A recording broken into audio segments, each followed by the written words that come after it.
The mirror arrived without warning. It was already inside the house when I noticed it, standing upright against the far wall of the storage room, half hidden beneath a dusty white sheet. I don't remember buying it. I don't remember carrying it in.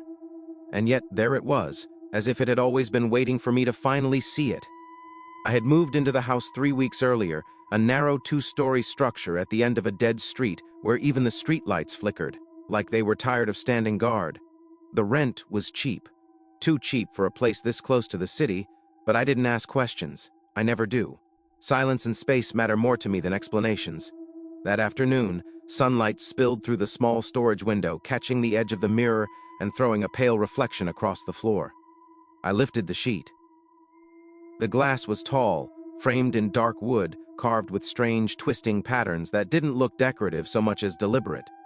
The surface itself was unnaturally clean, untouched by dust, unlike everything else in the room. When I stepped closer, my reflection appeared instantly, too instantly, as if it had been waiting. At first it was normal, just me, same tired eyes, same faint scar near my eyebrow. Then I blinked. My reflection didn't. I laughed nervously, assuming it was a trick of the light or my own exhaustion. I raised my hand. The reflection copied me, but a fraction of a second too late, just enough to make my stomach tighten. I covered the mirror again and told myself I'd move it later. That night, I dreamed of glass. I was standing in a long corridor made entirely of mirrors, each one reflecting a version of me that was slightly wrong. One smiled too wide. One had blackened eyes. One bled from the nose while silently laughing. At the end of the corridor stood a single mirror darker than the rest, its surface rippling like water.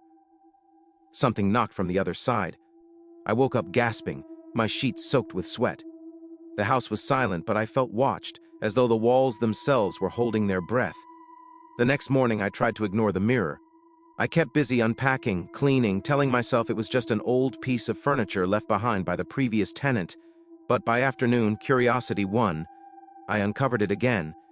This time, my reflection smiled before I did. I froze. My heart pounded so loudly I was sure the sound echoed through the house. "Okay," I whispered, forcing calm into my voice. "Enough." I stepped back. The reflection stayed smiling, its eyes tracking me even as I moved away. When I finally turned and left the room, I felt something brush the back of my neck, cold like fingertips dipped in ice. That night, I heard scratching. It came from inside the walls at first, a soft, dragging sound like fingernails testing wood. Then it moved, slowly, deliberately, toward the storage room. I stood in the hallway, holding my breath, listening as the scratching stopped, just on the other side of the door. Something tapped the glass. Once, twice, 3 times. I didn't sleep. The following days blurred together.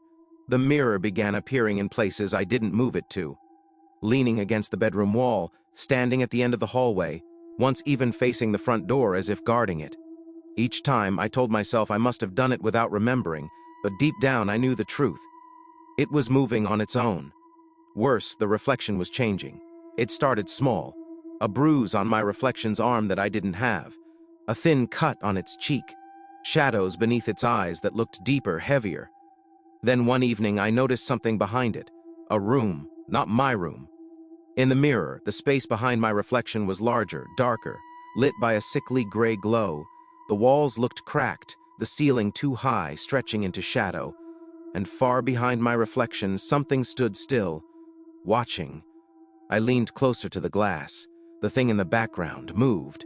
It stepped forward, and my reflection stepped aside to make room for it. The glass felt warm beneath my fingertips.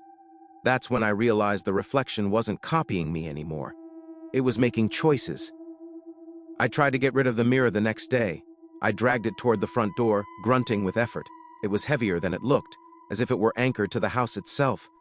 Every inch felt like a fight. Bar. When I finally reached the door and pulled it open, the reflection screamed. Bar, not out loud, but inside my head. A sudden flood of images slammed into my mind. A sky without stars. A city built from bone and glass. People wandering with hollow faces, pressing their hands against invisible barriers.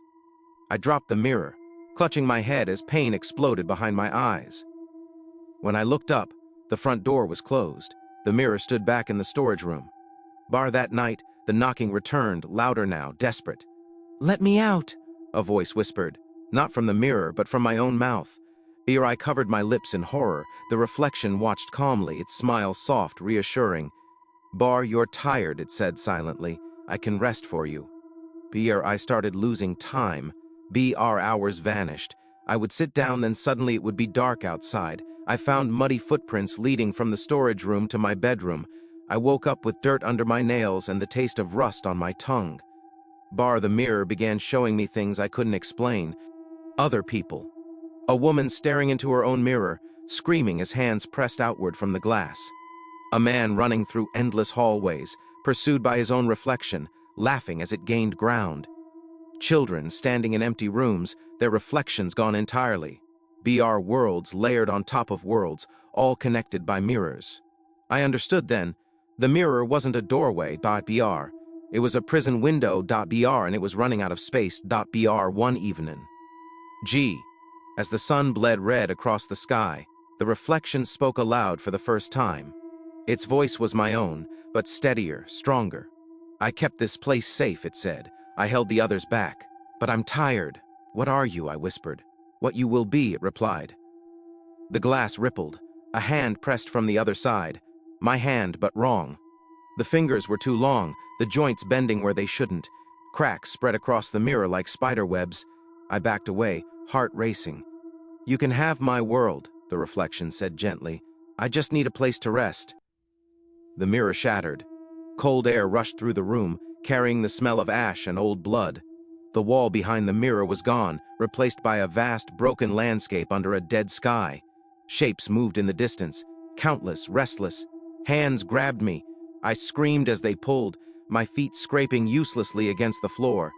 The reflection stepped forward, solid now, warm and real. It took my place with ease, breathing deeply as if tasting freedom. As I was dragged through the broken glass, I saw it smile. The other world swallowed me. Time doesn't work the same here. Days stretch into years, or maybe it's the other way around. The sky never changes. The mirrors are everywhere, standing alone in fields of black stone, lining the halls of ruined buildings, floating in the air like eyes that never close. I see my world sometimes. I see the reflection, no, the thing that wears my face, living my life.